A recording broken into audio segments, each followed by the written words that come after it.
राज्य सत्ता बन्दुकको नालबाट कब्जा गर्न सकिन्छ भन्ने मान्यताका साथ युद्ध सुरु गरेको माओवादीले करिब 11 वर्ष राज्यसँग युद्ध गर्यो।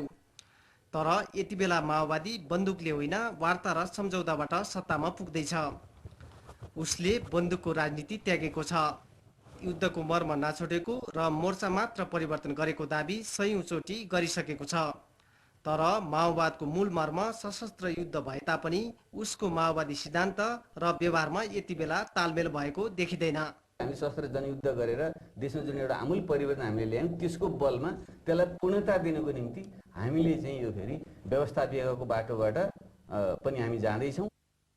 एक दशक बढी लामो युद्धमा नेपाली जनताले मात्र होइन स्वयं माओवादीले पनि ठुलो क्षति बेहोर्नु पर्यो, जसको फलस्वरूप माओवादीले जनताको चाहना अनुरूप शान्तिपूर्ण राजनीतिमा आएको बताइसकेको छ र स्थायी रूपमा युद्ध समाप्त गरी अन्तरिम व्यवस्थापिका हुँदै संविधान सभाको निर्वाचनसम्मको बाटो तय गरेको छ। अन्तरिम व्यवस्थापिकामा गएकै दिन माओवादी संसदीय दलका नेता कृष्णबहादुर महराले यसलाई बढी परिणाममुखी बनाउन जोड दिनुभयो। रचनात्मक बहसमा सृजनशील भएर हामी सबै जुट्न सक्छौँ। हामी त्यसको निमित्त हाम्रो पार्टीका तर्फबाट यहाँ प्रतिनिधित्व गर्ने सबै विधायकहरूले यो भूमिका निर्वाह गर्ने हामी प्रतिबद्धता यहाँ यो बैठकमा म त्यो प्रतिबद्धता जाहेर गर्न चाहन्छु।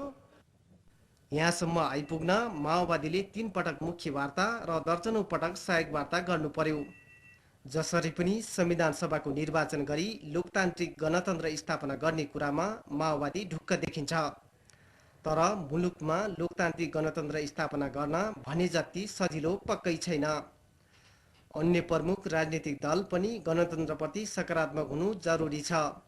माओवादी अन्तरिम व्यवस्थापिका र सरकारमा गइरहेको बेला आम जनताले ठुलै आशा गरेका छन्। तर माओवादीले जनताको बढीभन्दा बढी मन जित्न ठुलै कसरत गर्नुपर्ने छ। युद्धको पीडा बिर्साउनु र देशलाई अग्रगमनतिर लैजानु माओवादीको प्रमुख जिम्मेवारी भएको छ।